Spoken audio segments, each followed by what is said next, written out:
2시 43분 됐습니다. 그냥 지나칠 수 없는 이슈를 다뤄보는 이종근의 그냥 갈 수 없잖아 시간입니다. 지난 20일 김창룡 경찰청장 후보자 그리고 한상혁 방송통신위원장 후보자 인사청문회가 있었고 내일은 통일부 이인영 장관 후보자 또 다음 주 월요일에 박지원 국정원장 후보자의 인사청문회 예정돼 있습니다. 정책 수행 능력은 묻지도 따지지도 않는 인사청문회 이런 주제로 이종근 시사평론가와 함께합니다. 어서 오세요. 네, 안녕하십니까. 예, 생중계된 김창룡 경찰청장 후보자 인사청문회 많은 관심이 있었습니다. 네, 그렇습니다. 이 자리에서 온통 고 박원순 시장 관련한 질문들이 쏟아져 나왔고, 네네.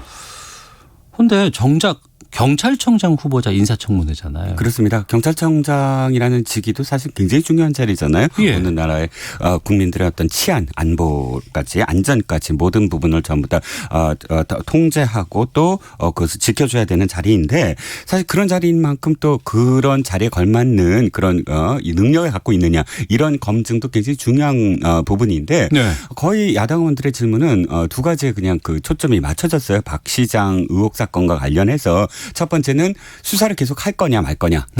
그 두 번째는 피소 사실과 관련해서 정보 유출이 어느 기관에서 나왔느냐 이 두 가지로 모아졌고 김 총장 후보자는 공소권 없음으로 결정된 것에 대한 그 이유 필연성에 대한 이야기 그다음에 유출된 정황이 현재로서는 없다 이렇게 답변을 하는 등 어쨌든 하루 종일 공방은 그 두 가지 질문으로 요약될 수가 있겠습니다. 그러니까 경찰청장 정책 능력을 검증하는 인사청문회임에도 불구하고 수사 상황 관련된 질의만 왔다 갔다 했다는 건 문제가 좀 있어 보이는데. 네, 그렇습니다. 내일은 이인영 통일부 장관 후보자 청문회가 열립니다. 쟁점들 어떤 것들이 떠오르고 있어요? 일단 이인영 후보자와 관련돼서 지금까지 좀 안 알려졌던 부분들이 좀 나오고 있어요. 그러니까 이것 역시 사실은 뭐 통일부 장관으로서의 어떤 검증에 대한 부분이 언론에 나오는 것이 아니라 가족들에 대한 이야기인데 특히나 네. 이제 아들 유학과 관련된 이야기들이 몇 가지 나오고 있습니다. 유학과 이제 병역 문제인데요. 일단 병역 문제부터 말씀드리면 2014년도입니다. 척추 관절병증으로 5급 전시 근로역을 이제 판정받았는데 네. 2016년도에 아마 이 아들 되시는 분이 다시 이제 가겠다라고 다시 재검을 요청한 것 같아요. 근데 이제 최종적으로 병역 면제가 그때 확정이 됐습니다. 그런데 확정이 됐는데 2016년도에 이 사람이 이제 그 사진을 올리는 거예요. 어떤 사진을 올렸냐면 경주용 카트를 운전하는 것, 그 다음에 이제 맥주 상자를 운반하는 사진인데 이제 척추를 아파서 병역 면제를 못 갈 정도면 그런 맥주 상자를 들 수 있느냐 뭐 이런 식의 의혹의 댓글들이 지금 그 사진들에 뭐 달리면서 이 면제 판정이 적절했느냐 이 논란이 좀 부각이 되고 있고요. 네. 두 번째는 이제 유학입니다. 유학이 지금 뭐 사실 이인영 후보자만이 아니라 지난번에 김두관 네. 죄송합니다. 김두관 의원의 유학이라든지 이런 현역 그 민주당 의원들의 유학 그 자녀의 유학과 관련한 어떤 문제들이 불거지면서 함께 지금 좀 커지고 있는 것 같아요. 스위스 유학을 어떤 비용으로 갔느냐, 얼마나 들었느냐 이런 질문들에 대한 답변이 계속 이제 조금씩 나오고 있고 한 번에 대답을 하는 게 아니고 그다음에 이제 선정 과정, 유학생으로 선정되는 과정 속에서 어머니가 어떤 역할을 했느냐 뭐 이런 부분 또 아내 그러니까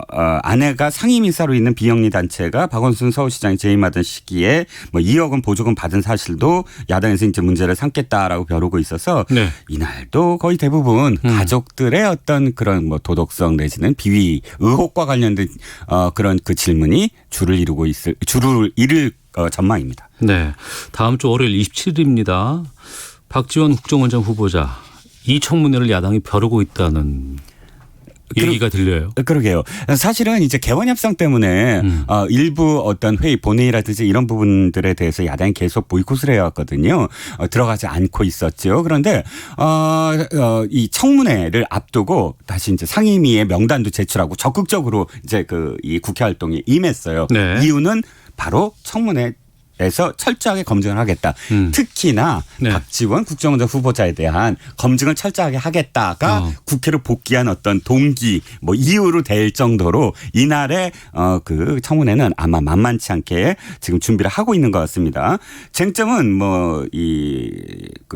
사실 뭐 여러 가지 어떤 쟁점이 또 따로 있겠지만 이미 왜 박지원 후보자 같은 경우 김대중 대통령이 비서실장을 하면서 노무현 대통령으로 정권이 바뀌면서 그 대북 송금 문제가 불거지고 그러면서 실제로 징역형의 실형을 선고받고 일부 이제 복역을 하고 나오지 않습니까? 네. 그런 점을 근거로 해서 사실 주영원 원내대표가 적과 내통한 사람이다 이렇게 표현했고 적과 내통한 사람이다. 네네 이렇게 표현을 했고요. 또 거기에 대해서 대통령이 인사청문회 앞두고 있는데 직접 나와서 그 부적절한 발언이다라고 이야기를 하고 이렇게 되다 보니까 또 집권 여당 의원들이 대거 나서서 거기에 대해서 또 이 공방을 벌이고 있고 그러니까 아마도 이 자격 문제가 굉장히 그날은 또 이어질 것 같고요. 그 외에도 뭐 불법 정치 자금 문제 뭐 늘 꼬리표처럼 붙고 있죠. 그다음에 학력 위조 의혹 뭐 이건 좀 새로 나왔는데 이런 등등이 아마 그날 좀 많이 공방이 벌어질 그런 의제들로 보입니다. 지난 20대 국회에서 인사청문회 꽤 많이 열렸었습니다. 네. 그때마다 저희가 다뤘던 부분들 아니면 야당에서 했던 얘기가 청문 보고서 채택 없이 임명 강행한 사람이 몇 명이더라. 네. 이 얘기가 참 많이 뜨거웠어요. 그렇죠. 기록이죠. 계속 뭐 기록이 뭐 증가하고 있다 깨진다 뭐 이런 얘기들. 21대 국회 지난 20일 월요일 날 첫 인사청문회 시작을 했는데 이번엔 보고서 채택이 두 분이 다 됐죠? 예, 두 분 다 된 것만이 아니고 사실 유례없는 일이 벌어졌어요. 예. 아무리 채택 보고서를 우호적인 후보라고 하더라도 야당은 그 다음 날 정도에 청문 보고서를 채택을 하거든요. 네. 그런데 이번에는 유례없이 당일날 그냥 청문회 다 끝나고 당일날 간사들 협의하고 바로 청문 보고서를 채택했어요. 네. 뭐 여러 가지 분위기가 있겠지만 첫 번째는 두 사람의 어떤 검증이 그렇게 뭐 핫한 어떤 이슈가 없었다. 두 번째는 176명의 여당 의원들이 상임위에 다 그렇게 거의 절반 이상을 차지하고 있기 때문에 쟁점을 벌일 수 있는 상황이 아니지 않느냐. 근데 세 번째는 이 두 후보에 우리가 진을 뺄 거 없다. 야당 입장에서는 확실하게 박지원 후보의 그 인사청문회에 주력하겠다 이런 의도 뭐 여러 가지가 있지만 좀 긍정적으로 바라봤을 때 그래도 당일날 바로바로 이렇게 청문 보고서를 채택하는 전례 이건 굉장히 중요한 것 같아요. 괜히 하루 묵힐 이유가 없잖아요. 그렇죠.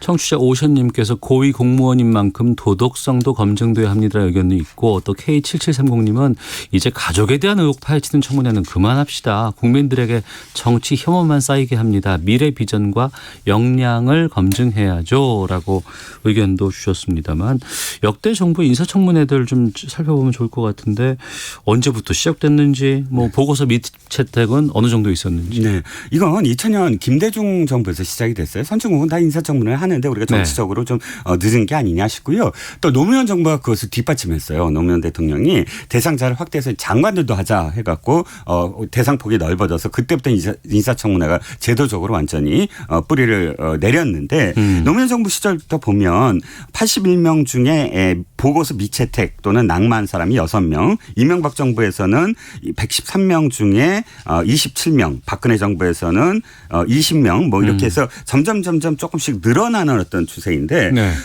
사실 이번에는 문재인 정부에서는 벌써 20대 국회에서만 23명으로 확실하게 이제 굉장히 순증하는 어떤 상황이죠. 그러니까 사실 검증이라는 본래의 기능보다는 이렇게 그 당파적인 어떤 이해관계, 충돌 이런 것들이 더 부각이 되는 그런 청문회가 되는 게 아닌가라는 비판이 그래서 이어지고 있습니다. 그러니까 그 부분인데 딱 지켜보고 이렇게 있으면 답변할 기회도 잘 안 주고 그렇죠. 질문만 계속하고 호통만 치다가 이게 뭐 맨날 비위, 도덕성 이거에 대해서 막 공방이 오가다 보니까 좀 뭐 흥신소 청문회 아니냐 뭐 이런 비판도 좀 꽤 나오잖아요. 그러게요. 왜냐하면 사실 도덕성도 중요하지만 능력 그러니까 그 업무를 수행할 가치관이 있거나 혹은 어떤 전력이 있거나 그걸 앞으로 어떻게 할 거냐에 대한 비전이 있거나 이런 것들이 굉장히 또 중요한데 그런 부분이 없이 도덕성에만 너무나 치중한 나머지 마치 이렇게 무엇인가를 캐내야 되고 야당은 언론이 더 캐내서 뭔가 한방 뭐 결정적 한 방을 내놔야 되고 그게 없으면 여당은 야 거봐라 너네들이 못 내놓지 않냐고 무조건 그냥 또 밀어붙이고 이런 것들이 악순환이 계속돼서 마치 흥신소냐 뭐 이런 이야기가 또 그래서 나오는 거죠. 네.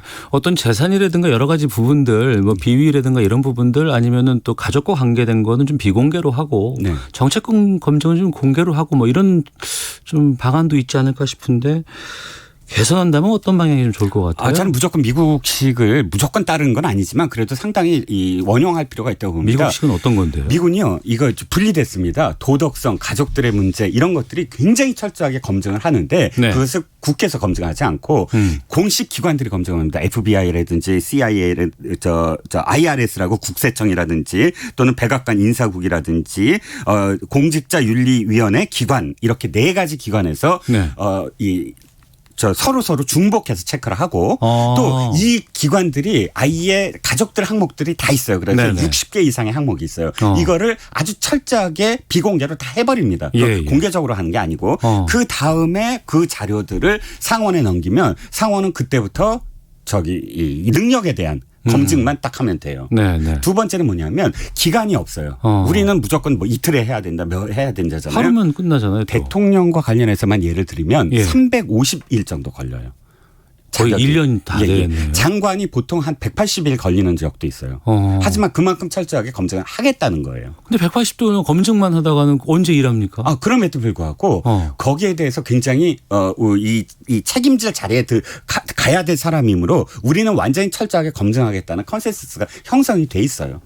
그렇기 때문에 뭐 350일, 180일 이렇게 철저하게 검증하는 것에 대한 네. 그런 뭐 늦었다 이런 생각을 갖지 않거든요.